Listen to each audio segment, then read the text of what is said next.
After electric potential and potential difference, we are now moving on to a topic called circuit diagram. Circuit diagram, यहां से start करेंगे discussion circuit diagram. चलो तो start करते हैं noting के साथ। हेडिंग डल जाएगा सर्किट डायग्राम। एक टेबल बनाएंगे, सारे सिंबल्स लिखते हैं, पहले तो सिंबल्स पक्के करते हैं और टॉपिक के साथ में क्वेश्चन का बैकअप ले लेंगे। यानी कि सर्किट डायग्राम ड्रॉ करने का 3 मार्क का क्वेश्चन कई बार पेपर में आया हुआ है। डायग्राम ही ड्रॉ करने को आता है, ये लिखा हुआ रहता है कि क्या क्या जोड़ना है उसमें, क्या क्या अटैच करना है सर्किट में, और अपने को सर्किट ड्रॉ करके दिखाना होता है। यानी कि इसमें से ड्रॉ करने का एक क्वेश्चन आता है, सर्किट ड्रॉ करने का क्वेश्चन आता है। ओके, मल्टीपल टाइम्स आया हुआ है सर्किट ड्रॉ करने के लिए क्वेश्चन, और उसके लिए सिंबल याद होने चाहिए। तो जो जो वो सिंबल बोलेगा वो सब अपन कनेक्ट करके, वायर से कनेक्ट करके दिखा देंगे। चलिए तो वो चार्ट लेते हैं पहले। एक तरफ ले लो कंपोनेंट, मतलब पार्ट का नाम, और एक उसका सिंबल।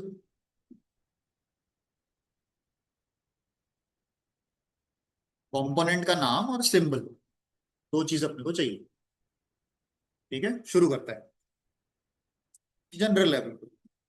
पहला पार्ट है इलेक्ट्रिक सेल।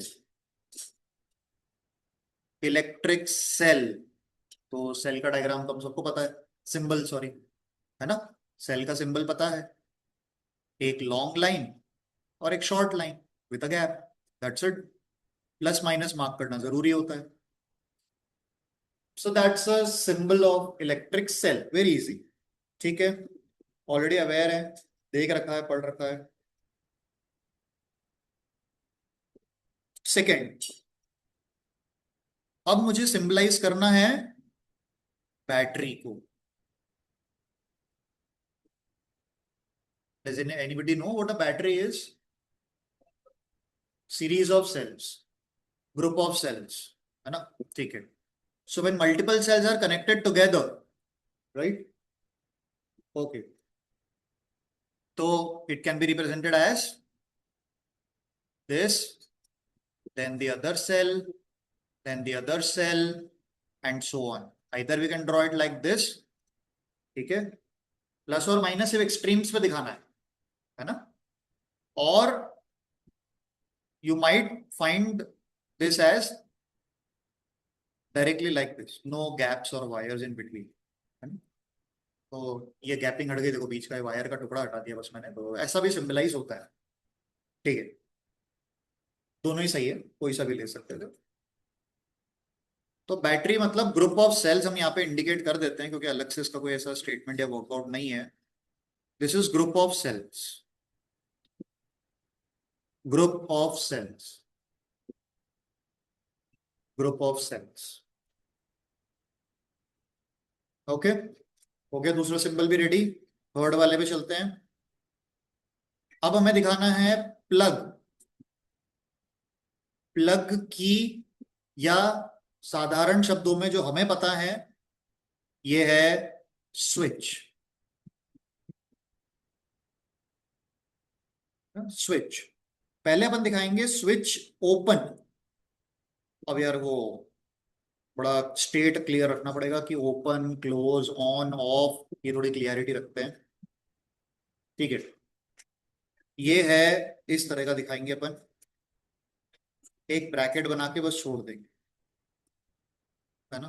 बस ये ओपन स्विच दिखा रहा है। What do you understand by open switch?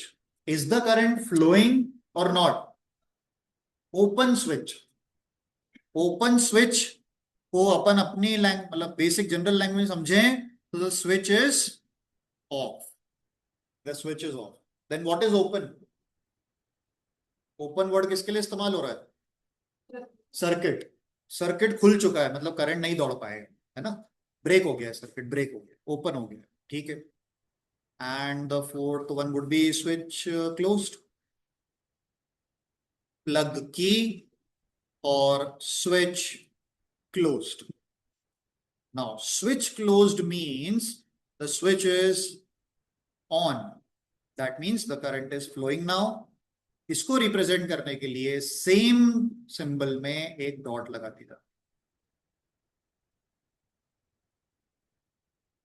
Switch on.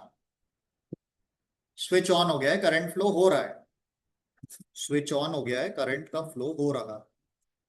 इसके एक एक सिंबल और होते हैं, वो भी मैं आपको दिखा देता हूं. बुक में भी इन्होंने एक ही दिया था, पर अपने को वो एक और ले लेते हैं. ओपन स्विच को ऐसे दिखाया जाता है, ठीक है, और जो क्लोज्ड वाला होता है उसको ऐसे. ये तार जोड़ दिए गए, करंट सर्किट चालू हो गया, स्विच ऑन हो गया, और उसमें करंट खोल, सर्किट ये ओपन कर दिया. ओपन कर दिया तो बीच में गैप आ गया, गैप आ गया तो करंट फ्लो नहीं हो सकता. तो such symbols are also use to describe switch on and switch off. ठीक है. जब वो हमें ड्रॉ करने को देगा तो we can select any of them, मतलब it's not a concern. Next symbol देखो. अगर कहीं पे वायर जुड़ रहे हैं, वायर का जॉइंट दिखाना है मुझे कि वायर्स कनेक्टेड है आपस में. वायर्स आपस में कनेक्टेड है, हमें अगर इनका जॉइंट दिखाना है तो हमें उस इंटरसेक्शन को बस थोड़ा सा ऐसे हाईलाइट कर देना होगा. दैट शोज कि वो उस पॉइंट पे तीन तरफ से वायर आके जुड़े हैं, तीनों तरफ से वायर्स आके कनेक्टेड हैं. इसे वायर जॉइंट कहते हैं. कई बार अपने को वायर्स की क्रॉसिंग दिखानी पड़ती है विदाउट जॉइंट वाली, कि वो जुड़ नहीं रहे हैं, सिर्फ एक दूसरे को क्रॉस कर रहे हैं. विदाउट जॉइन, विदाउट जॉइनिंग वाले वायर दिखाने के लिए ऐसा ओवरलैप करके दिखाना पड़ेगा. ये बताता है कि वायर्स एक दूसरे के ऊपर से जा रहे होंगे, ऐसा कुछ हो रहा होगा simply. But they are not touch, they are not touching each other, they are not touching और कनेक्टिंग ईच अदर. जबकि ऊपर वाले में जॉइंट है, कनेक्शन है, वायर्स का कनेक्शन. ठीक है. नेक्स्ट, अप्लायंस बनाने में यूजुअली हमें एक ही अप्लायंस आता है हमेशा, वो है बल्ब. हमेशा जब भी कोई अप्लायंस कनेक्ट करने के लिए दिया जाएगा तो वो यही होगा. उसको सिंबलाइज करने के लिए इस तरीके से ये सिंबल बनाया जाता है बल्ब के. That's the symbol to represent a electric bulb. ठीक है. यहां तक के नाम हमने सुन रखे थे. बल्ब हमें पता था कि हाँ कुछ होता है, वायर होता है, सेल होती है, स्विच होता है. अब एक नया नाम आपके सामने आ रहा है. इसके बारे में हमें चैप्टर में बहुत कुछ पढ़ना है. फिलहाल तो उसका नाम और सिंबल देख लेते हैं. We are talking about a register. Register, register करेंगे, इसके बारे में आराम से बात है. सॉरी, करंट की, करंट को कंट्रोल करने. अरे ये वर्ड तो पता ही है ना, रेजिस्ट. क्या, हिंडर, है ना, रोकना. तो करंट के फ्लो को कंट्रोल करने का काम होता है इसका. इसको ऐसे दिख. अच्छा, गाड़ी की स्पीड कंट्रोल करने के लिए क्या लगाते हैं? Speed breaker. तो सिंबल भी वैसा ही है. Okay, so that is our register is shown. वो अलग ही, ठीक है भाई. हिंडर करेगा, करंट के फ्लो को रोकने का काम है. बहुत इंटरेस्टिंग मैकेनिज्म है उसका, कैसे काम करता है वो एक्चुअली वो देखेंगे अपन. चलिए फिर नेक्स्ट. एक होता है ऐसा रजिस्टर जिसकी वैल्यू बदली जा सकती हो, उसको बोलते हैं वेरिएबल रजिस्टर. जिसकी पावर को बदला जा सकता हो उसको वेरिएबल रजिस्टर कहते हैं. और एक नाम याद रखना होगा यहां से, एमसीक्यू में आता है रियोस्टेट. उसी इंस्ट्रूमेंट को रियोस्टेट कहते हैं. अगले टॉपिक में हम ये बनाएंगे भी सही. रियोस्टेट बनाने के दो तरीके हैं. या तो नॉर्मल सा रेजिस्टेंस बनाया और एक एरो शो कर दिया ऐसे करके, या फिर एक नॉर्मल रेजिस्टेंस बनाया और ऐसे क्रॉस में एरो बना दिया। ये दो तरीके होते हैं रियोस्टेट को दिखाने के, जो कि ये बताता है कि एक ऐसा रजिस्टर जिसकी वैल्यू बदली जा सकती है, और जो ऊपर बनाया है वो फिक्स्ड है, उसको आप चेंज नहीं कर सकते ऐसा। ठीक है। तो अगर कहीं रियोस्टेट लिखा हुआ आएगा तो हम ये नीचे वाला बनाएंगे, अदरवाइज वो हर बार मेरे को वो रजिस्टर ही यूज करना है। And last two are very quite comfortable zone, कोई बड़ा डील नहीं है। करंट मेजर करने वाले इंस्ट्रूमेंट का नाम एमीटर, और वोल्ट पोटेंशियल डिफरेंस मेजर करने वाले इंस्ट्रूमेंट का नाम वोल्ट मीटर। बस इसमें मार्क्स कट जाते हैं बहुत लोगों के। कैसे? वो कहेंगे सिंबल तो बहुत ही आसान है, कुछ करना ही नहीं है, क्योंकि सर्कल के अंदर ए ही तो लिखना है और इसमें सर्कल के अंदर वी लिखना है। मार्क्स कटते हैं तब जब हम बैटरी के अकॉर्डिंग इनके आसपास प्लस माइनस नहीं लगाते। तो मार्किंग स्कीम में लिखा हुआ है बोर्ड एग्जाम कि सर्किट के अकॉर्डिंग या बैटरी के पोजीशन के हिसाब से आपको ये एमीटर के और वोल्ट मीटर के अराउंड चार्जेस लगाने हैं। ठीक। जब कनेक्ट करेंगे तब देख लेंगे। ये हो गए हमारे इलेक्ट्रिक सिंबल्स, जिनका हमें सर्किट बनाते समय इस्तेमाल करना होगा। ठीक है। सर्किट बनाने के लिए इनका इस्तेमाल होता है। ओके। अब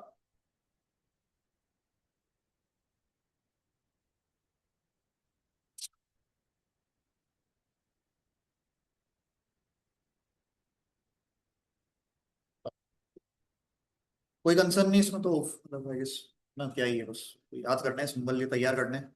रजिस्टर मैंने थोड़ा सा कनेक्ट करके दिखा दिया।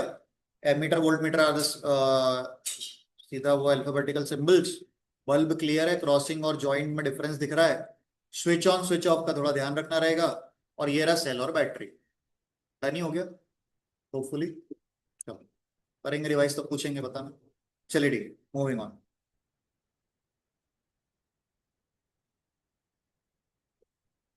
ओके।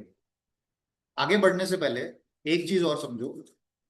हमने जो पीछे पोटेंशियल डिफरेंस पढ़ा था ना, ये ये जो पोटेंशियल डिफरेंस था जो अपन पीछे भी कवर कर रहे थे, ये आप क्या समझ रहे हो कि ये एक तरह का एनर्जी है, या एक तरह का क्या है, वर्क डन है, जो कौन दे रहा है? सेल दे रहा है।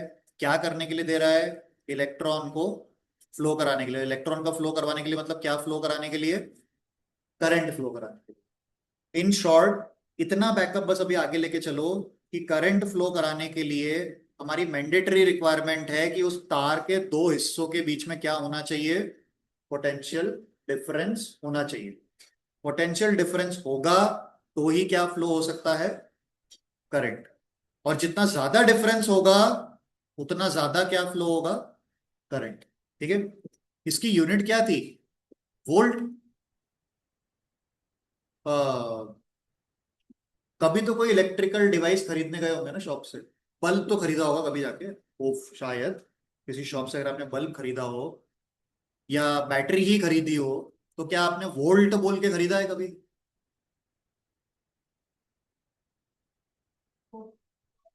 वो हम वॉट कहते हैं। हम लोग वोल्ट बोल के खरीदते नहीं है। हम जो बोलते हैं वो वॉट होता है, यानी उसकी पावर। 9 वॉट का बल्ब देना, 12 वॉट का बल्ब लगाना है भैया, 20 वोल्ट का बल्ब ट्यूबलाइट लगानी है, वगैरह वगैरह। ठीक है। उसी में उसी बल्ब के जब आप कभी लेबल पे देखोगे तो लिखा रहता है कि वो वोल्ट कितना यूज करे। अच्छा, वोल्ट शब्द को एक वर्ड है जो शायद आपके जनरल सेंस में होगा, वोल्टेज। वोल्टेज बोलते हैं ना, घर में वोल्टेज फ्लक्चुएट हो गया, वोल्टेज फ्लक्चुएशन हो रहा है। तो वो वही है, वोल्ट पोटेंशियल डिफरेंस ओनली। जो पावर आ रही है बाहर से। अपन ने तो बैटरी थोड़ी लगाई है घर में, करंट फ्लो करने के लिए बैटरी लगी क्या? नहीं। बाहर से सप्लाई आ रहा है। तो वो सप्लाई भी पोटेंशियल डिफरेंस की वजह से ही आ रहा है। कितना वोल्टेज आता है घरों में? आपके घर में कितना वोल्टेज आता है, अगर आपकी कभी जानकारी हो, कभी अपना बिजली का बिल देखा होगा? नहीं देखा। घर वाले भर रहे हैं, अपने को क्या टेंशन। वोल्ट, अच्छा ठीक है। पूरे इंडिया में सारे घरों में 200, 20 वोल्ट का सप्लाई जाता है, ठीक है। थ्रू आउट द कंट्री ये स्टैंडर्ड है, कुछ और कंट्रीज में अलग भी होता है। हमारी कंट्री में जो वोल्टेज फिक्स है वो कितना है, 220 वोल्ट है, ठीक। तो चाहे ये फैन हो, या ये प्रोजेक्टर हो, या एसी हो, या छोटा सा बल्ब क्यों ना हो, सबको वोल्टेज कितना मिलता है, 220 वोल्ट ही मिलता है। जितना उनको नीड होती है वो ले लेते हैं, जिस इंस्ट्रूमेंट को जितने की जरूरत होती है वो यूज कर लेता है। तो वो वोल्टेज का डिफरेंस है, यानी पोटेंशियल डिफरेंस है, तभी उस अप्लायंस में से क्या फ्लो हो रहा है, करंट। करंट, ठीक है। ज्यादा वोल्टेज देंगे तो ज्यादा करंट फ्लो करेगा, ठीक है। किसी अप्लायंस में इससे ज्यादा हम्म। किसी भी अप्लायंस को चलने में दो चीजों का रोल है। पहला, ये जो मैंने बताया वोल्टेज, जो कि फिक्स है, 220 पे फिक्स है। दूसरी चीज जिसमें यह निर्भर करता है कि कौन सा अप्लायंस कितना करंट खींचेगा, वो कंट्रोल होता है उसके वो रजिस्टर्स, यहां से कंट्रोल कर, ये सबको सेम मिलता है, ठीक है। सॉरी। इस 220 की मदद से मेरे को जितना ज्यादा करंट फ्लो करवाना हो, मुझे उसका आर क्या करना पड़ेगा, बस उतना छोटा। जब कोई अप्लायंस घर में आता है तो बना हुआ है, उसको कितनी रिक्वायरमेंट है, फिक्स है। उसकी रिक्वायरमेंट यही सोच के, उसकी पूरी डिजाइनिंग ये सोच के की गई है कि उसके अंदर वोल्टेज तो कितना मिलने वाला है, 220। तो मुझे जितना करंट उस अप्लायंस को दिलवाना होगा, मैं उसके अप्लायंस के रेजिस्टेंस को उतना ही क्या कर दूंगा, छोटा कर दूंगा। ऐसे डिजाइन होके आता है। तो yes, in India all the electrical appliance, आप घर जाके देखना आज, आपके घर में जितने इलेक्ट्रिकल अप्लायंस हैं, अगर उन पे लेबल लगा हुआ है तो आपको सबके पीछे 220 वोल्ट लिखा हुआ दिखेगा, सबके पीछे, चाहे कोई भी चीज हो, ठीक है। चेक करना, देख लेना। ओके, और देखते हैं। अच्छा, अब अपने को जो बात करनी है, the most important and the maximum weightage topic from this particular chapter, अपन बात करने जा रहे हैं, that is Ohm's law. Heading डालते हैं, इस लॉ से जुड़ने की कोशिश करते हैं कि ये क्या इस बारे में बात कर रहा है। अभी अपन ने जो छोटा सा भी डिस्कशन किया, उसी पे ये लॉ बना हुआ, उसी बात पे ये लॉ बना हुआ है, चेक करते हैं। Let's talk about Ohm's law. इसमें जो ओम है वो व्यक्ति का नाम है, सरनेम है। The full name is, although full we are not concern with the full names, ऐसा कोई आता नहीं हमें। That is George Simon Ohm. तो ये नाम है, ठीक है। तो व्यक्ति ने लॉ दिया, इसलिए उसने अपना नाम क्रेडिट कर लिया उसको लॉ को। बोल क्या रहे हैं वो समझते हैं।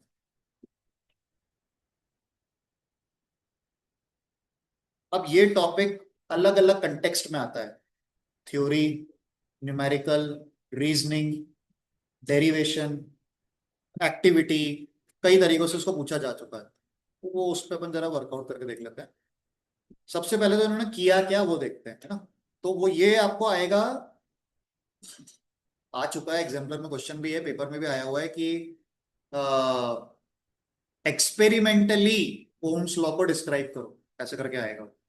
तो उसने व्यक्ति ने किया क्या था वो समझाना पड़ता है उसको। तो पहले अपन यही देख रहे हैं लॉ लिखने से पहले कि एक्सपेरिमेंट क्या था, किया क्या, तो वहां से शुरू करते हैं। तो what he perform, let's see. Experiment check करते हैं। एनसीईआरटी का एक डायग्राम, इसका वाला, जो इस एक्सपेरिमेंट का जो डायग्राम है, ये डायग्राम पे क्वेश्चंस खूब बने हैं। वही हमें भी ड्रॉ करके आना पड़ेगा अगर क्वेश्चन आया तो, कि ओम्स लॉ को एक्सपेरिमेंटली डिस्क्राइब करो। तो पहले वो सर्किट बना लेते हैं जो ओम ने इस्तेमाल किया था अपना एक्सपेरिमेंट करने के लिए, ठीक है। चलो, तो व्हाट इट डिड, उन्होंने एक रेजिस्टेंस लिया। रेजिस्टेंस मतलब आप समझो अप्लायंस, हर अप्लायंस का रेजिस्टेंस होता है, ये भी समझना पड़ेगा। रेजिस्टेंस मतलब अप्लायंस, जैसे बल्ब, बल्ब एक रेजिस्टेंस है, करंट के फ्लो को रोकता है, समझाऊंगा। तो रेजिस्टेंस लगाया हुआ है एक अपन ने, ठीक है। इस रेजिस्टेंस से सबसे पहले उन्होंने एक एक सेल कनेक्ट करी, एक सेल कनेक्ट कर दी। सेटअप को दिखाना पड़ेगा बिल्कुल वैसे ही जैसा अपन बनाएंगे अभी। ये एक सेल उसने बनाई, मतलब कनेक्ट कर दी। और क्या लगा दिया, पता लगाने के लिए एमीटर लगा दिया, की लगा दी, स्विच की, है ना, और जोड़ दिया। ठीक है, एक सेल लगा दी बस। कितने वोल्टेज की, वी वोल्टेज, वी वोल्टेज की, वी वोल्ट की एक सेल लगा दी। और ये क्या है, रेजिस्टेंस है। रेजिस्टेंस के अराउंड क्या कनेक्ट कर दिया, एक वोल्ट मीटर, ये पता लगाने के लिए वो कितना वोल्टेज यूज कर रहा होगा, कितना वोल्टेज वो यूज कर रहा होगा वो पता लगाने के लिए वोल्ट मीटर लगा दिया।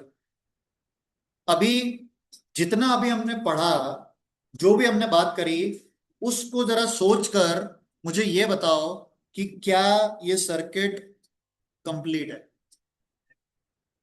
वो क्या बात, बहुत बढ़िया, इमीडिएट आंसर आ गया। क्या मिसिंग है, की मिसिंग है, ऑफ है, की ऑफ है, सर्किट का पार्ट ऐसा ही है। अभी स्विच ऑफ है, ऐसे ही सर्किट रहेगा स्विच ऑफ का। डायग्राम में क्या कमी है, और ये बात पूछ के मैं ये समझना चाह रहा हूं कि हम कितने अटेंटिव हैं, कि हमें सुना हुआ कितना रिटेन हो रहा है। साइन नहीं लगा है, यही बात बोली थी, यही गड़बड़ हो जाती है। चलो ठीक है। अच्छा अब बताओ जरा, ये भी समझ लो कैसे लगाते हैं साइन। बताओ ये वी के लेफ्ट में कौन सा साइन लगाऊं। क्लियर हो गया, क्योंकि वो तार सीधा कनेक्ट हो रहा है कहां से जाके, पॉजिटिव पे। यहाँ पे क्या लगाएं, नेगेटिव। एमीटर में बताओ, लेफ्ट साइड पे क्या लगाऊं, लेफ्ट साइड पे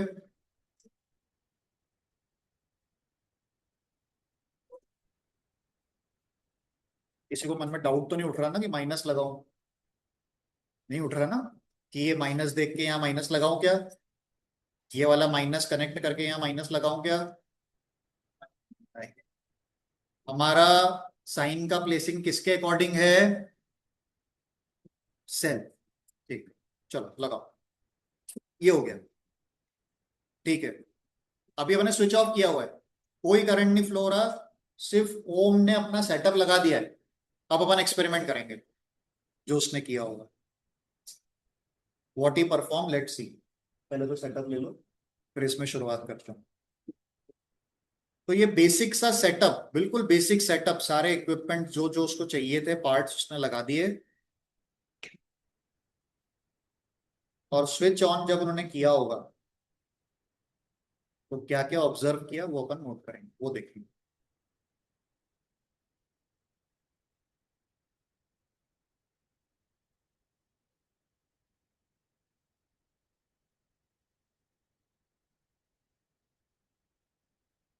आज तो इसका डिस्कशन अच्छे से प्रॉपरली कर लेते हैं कि उन्होंने क्या एक्सपेरिमेंट किया, ये अगर दिमाग में चला गया तो फिर वो किसी भी तरह के सवाल का जवाब अपन देने में सक्षम रहेंगे।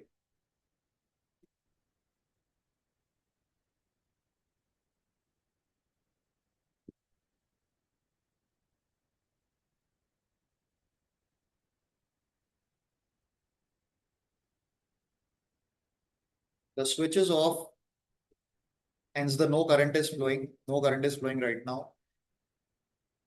तो चलिए ऑन करते हैं, बन गया।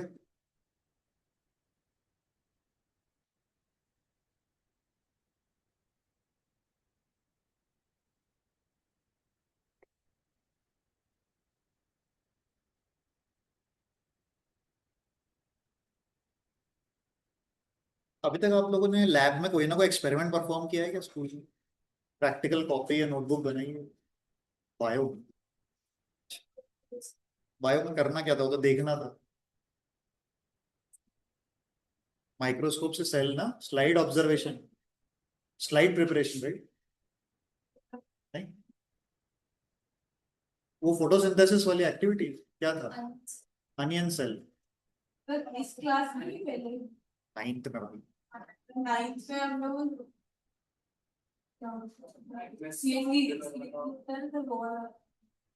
मेरा कहने का मतलब सब इतना था, तर्क ये था कि अगर जैसे कोई एक्सपेरिमेंट होता है उसको अपन परफॉर्म करते हैं तो फिर हमारी प्रैक्टिकल नोटबुक में हम उसके ऑब्जर्वेशन लिखते हैं कि भाई रिजल्ट इसमें से क्या क्या पता चल रहा है। तो ऐसा ही ओम ने भी किया होगा, तो he made his observation table, he made his observation table, and in the observation table what he did was कि पहला कॉलम था कि कितनी सेल्स लगाई गई, नंबर ऑफ सेल्स यूज्ड, और दो ही तो इंस्ट्रूमेंट हैं जो मेरे को रीडिंग देंगे, एमीटर और वोल्ट मीटर। इन दोनों की रीडिंग चेक की गई, नंबर ऑफ सेल्स को चेंज करते गए।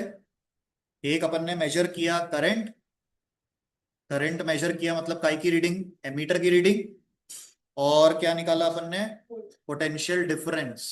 हर जगह पोटेंशियल डिफरेंस शब्द का इस्तेमाल करना, वोल्टेज की बजाय will be using potential difference at every place. V की रीडिंग, वो दोनों इंस्ट्रूमेंट्स की रीडिंग को नोट किया और उनका रेशो निकाला गया। ये फाइनल कंक्लूजन था, रेशो निकाला गया, वोल्ट अपॉन एम्पियर का रेशो निकाला गया। ये टेबल उन्होंने बनाया, ये टेबल उन्होंने बनाया। हम कोई पूरा टेबल फिलअप नहीं करने वाले हैं, हमें सिर्फ डिस्क्राइब करके बताना है कि आउटकम क्या आया और कैसे आया होगा। सबसे पहले उन्होंने एक सेल यूज करी, दो सेल यूज करी, तीन यूज करी, फिर चार यूज करी, ऐसे चार दिखा रहे हैं, ठीक है। So when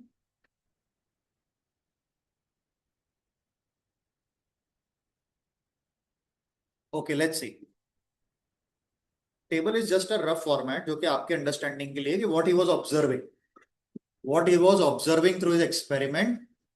his ultimate target was to find the ratio V upon I, है ना, वाई सो वो अपन आगे देखेंगे,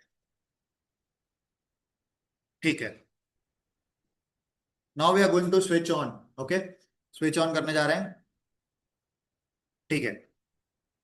तो जैसे ही इसको स्विच ऑन किया गया, सर्किट में आप सिंबल चेंज कर दो क्योंकि अपने को वर्किंग सर्किट दिखाना था, स्विच ऑन कर दिया आपने, ठीक। अब करंट फ्लो हुआ, एक बैटरी के कारण, एक सेल की वजह से जितना करंट आ सकता होगा आया होगा। करंट का डायरेक्शन क्या रहा होगा, positive terminal of the cell to negative terminal of the cell, ठीक है। कोई करंट फ्लो हुआ, जैसे ही करंट फ्लो हुआ होगा एमीटर में डिफ्लेक्शन हुआ होगा। वो डिफ्लेक्शन वाले जैसे स्पीडोमीटर नहीं होता गाड़ी के आगे, वैसा होता है ये एमीटर, देखा है किसी ने? अभी देखोगे अगर लैब में ले जाएंगे ना अभी इलेक्ट्रिसिटी के एक्सपेरिमेंट में, तो वो इस तरह का एक ऐसा बॉक्स टाइप का डिवाइस रहता है, ऊपर डिस्प्ले रहता है। अरे वो कभी वेइंग मशीन देखी हो जिसमें पॉइंटर होता है, Yes. तो वो पॉइंटर जो है उसकी स्केल रीडिंग लगी रहती है ऐसे, यहाँ पे ऐसे रीडिंग लगी रहती है, और बस जितना आप यहाँ पे वो छोटा सा मास, ग्राम व्राम कुछ भी अपन सामान रखते हैं तो पॉइंटर जैसे मूव करता है, तो एमीटर भी ऐसा ही होता है। एमीटर दोनों तरफ से तार से जुड़ा हुआ है, जैसे ही इसके अंदर करंट जाता है ये पॉइंटर डिफ्लेक्ट होता है और एक जगह जाके रुकता है कि भाई इतना करंट, बोलो 5 एम्पियर फ्लो हो रहा है मान लो, या 10 एम्पियर हो ऐसा, ठीक है। तो ये इंस्ट्रूमेंट ऐसे काम करता है ना। तो जैसे ऐसे ही वोल्ट मीटर भी सेम होता है, जैसे ही स्विच ऑन किया होगा ये दोनों डिवाइस ने अपनी अपनी रीडिंग दी होगी, तो अपन बोल देते हैं कि भाई इसने कोई I1 रीडिंग दी होगी, ये कोई V1 आंसर आया होगा, और ओम ने इन दोनों का रेशो निकाला। चलो ठीक है, आ गया कुछ, ठीक है। आप इसको शब्दों में प्रेजेंट कर पाओ कि ओम ने ऐसा ऐसा किया था, है ना, वो अपन ऐसा उसको लिखेंगे नहीं, इसलिए समझने की जरूरत है उसके ध्यान से। फिर क्या हुआ, ये तो हो गई, फर्स्ट सेल लगाई, स्विच ऑन करा, रीडिंग नोट करी, खत्म।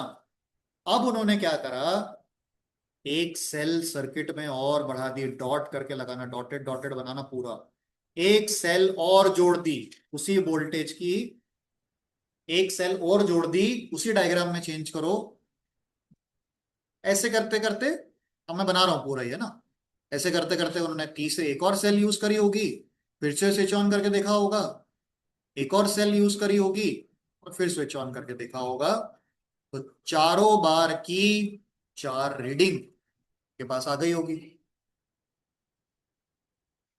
है ना, हर बार की एक रीडिंग आ गई होगी। जैसे I1 के साथ हुआ वैसे ही करते करते I4 के साथ भी हुआ होगा, और उसका भी उन्होंने रेशियो निकाल लिया। अभी कंक्लूजन थोड़ी पता था, अभी बस ये पता था कि हाँ भाई ऐसा ऐसा हुआ, वो अपन ने नोट कर लिया। अब देखते हैं आगे। तो 4 रीडिंग बना दी गई, 4 रीडिंग्स उनको मिल गई, V2 I2, V1 I1, V3 I3 और V4 I4 के 4 रीडिंग मिल गई। ठीक है,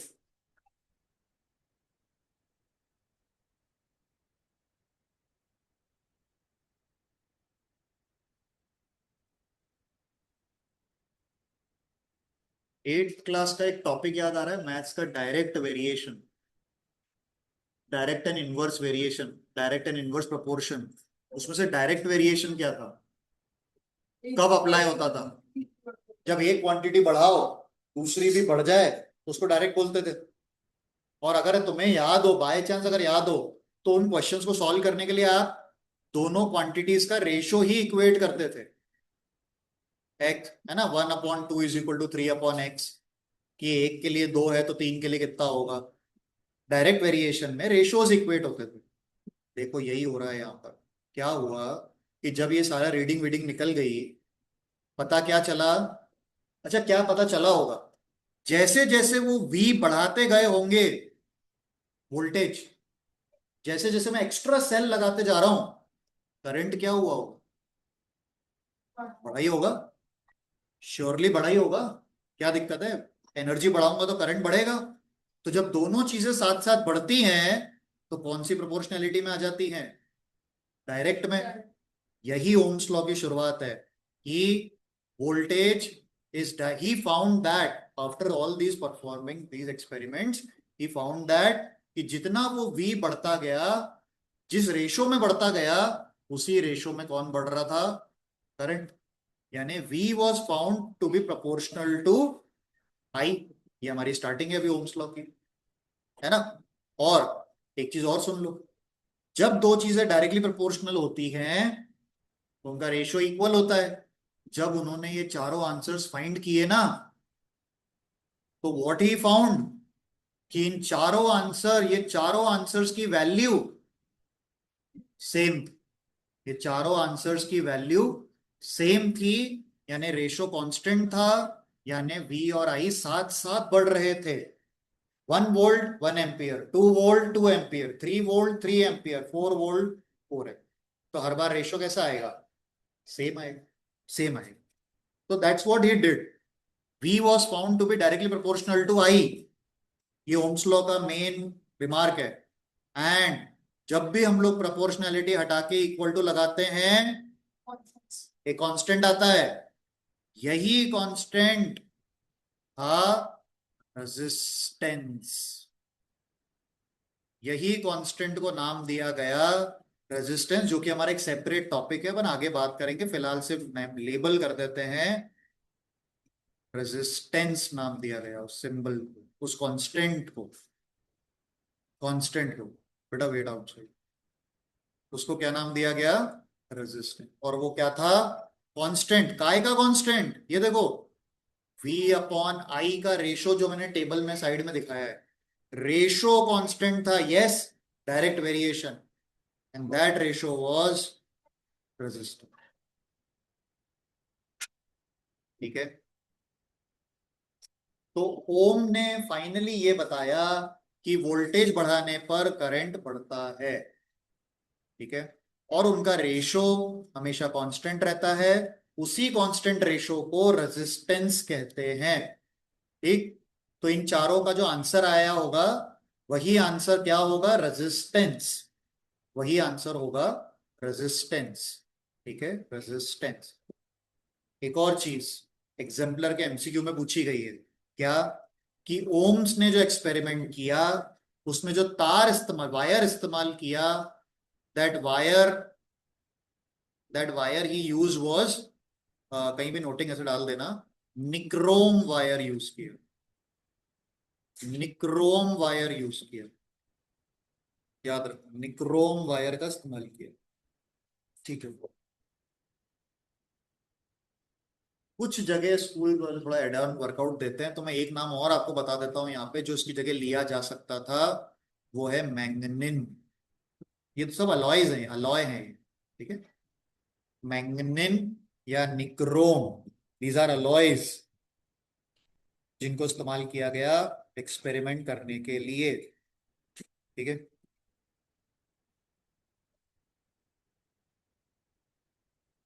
ओके, निक्रोम वायर है ना, ये जो रेजिस्टेंस जो था, ये जो मटेरियल बना था, रेजिस्टेंस जो था, ये निक्रोम वायर को दिखाया गया है। तो फॉर्मूला तो आ गया हमारे पास ओम्स लॉ का, ये ओम्स लॉ का फॉर्मूला है, V is equal to I R, बहुत यूज होने वाला है पूरे चैप्टर में, throughout the chapter multiple times use होगा, V is equal to I R. V is equal to I R एक शॉर्ट एक्सप्रेशन है, थर्ड फॉर्मूला है इस चैप्टर से, V is equal to I R, Ohm's law, V is equal to I R. इसका statement डाल के पहले इसको कंक्लूड कर लेते हैं, रेजिस्टेंस पे आगे बढ़ने से पहले। ओम्स लॉ का स्टेटमेंट, तो ये आपके पास ओम्स लॉ का, अब ये स्टेटमेंट लिखने के बाद एक फुल पैकेज आ जाएगा, जैसे ही ओम्स लॉ का क्वेश्चन आए ये चारों बातें बता के आ जाएंगे। ठीक है, इसका स्टेटमेंट लिखते हैं। Okay, it states that, it states that, it यानी ओम्स लॉ की बात चल रही है।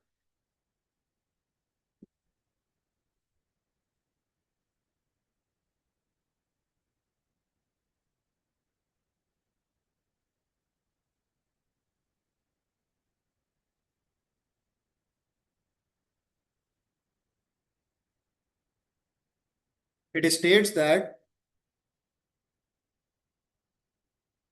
in an electric circuit, in an electric circuit,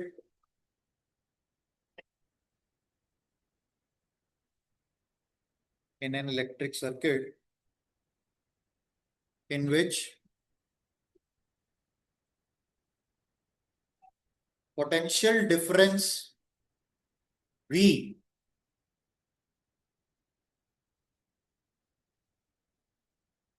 potential difference V, bracket में सिंबल भी डाल ही देते हैं, across the ends, potential difference हमेशा दो पॉइंट के बीच में होता है, वो कहाँ होगा बेटा, अभी नहीं, wait, across the ends of a given metallic wire, given metallic wire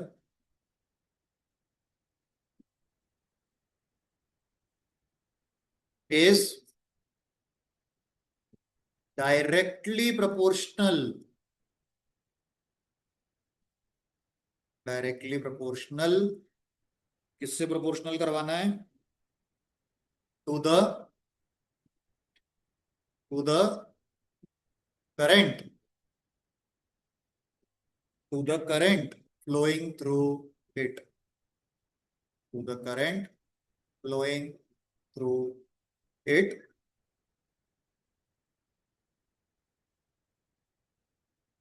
अगर आप ओम के एक्सपेरिमेंट को समझे हो तो ये स्टेटमेंट बिल्कुल सही है कि इलेक्ट्रिक सर्किट में पोटेंशियल डिफरेंस जो होता है वो करंट के प्रोपोर्शनल होता है, इतना ही लिखा है।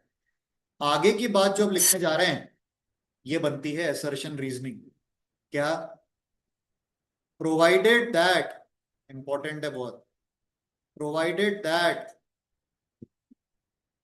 टेम्परेचर रिमेन्स सेम, इस एक्सपेरिमेंट को वैलिड होना है तो टेम्परेचर चेंज नहीं होना चाहिए एक्सपेरिमेंट के दौरान, ये बात अलग से आ जाती है, condition for Ohm's law. Ohm's law तभी वैलिड होगा जब टेम्परेचर चेंज ना हो रहा हो, ठीक है, टेम्परेचर सेम रखेंगे तो ये फॉर्मूला वैलिड होगा, V directly to I, V is equal to I R, ठीक है, जहां पे R रेजिस्टेंस है। तो ये रहा सामने ओम्स लॉ के चार चीजें, सर्किट, ऑब्जर्वेशन, फॉर्मूला और स्टेटमेंट, ये ओम्स लॉ का पूरा कंप्लीट पैकेज है जितना अपने को तैयार करना है, फुल तैयार करना है, इसमें से कुछ भी शॉर्टलिस्ट नहीं करना अभी आपको, ठीक है, क्लियर रहेगा, रिव्यू कर लेना, और जिन्होंने पुराना अटेंड नहीं किया हुआ है एक बार देख लेना आप उसका लेक्चर वीडियो, उसको एक बार और लेंगे, वैसे भी कवर करेंगे।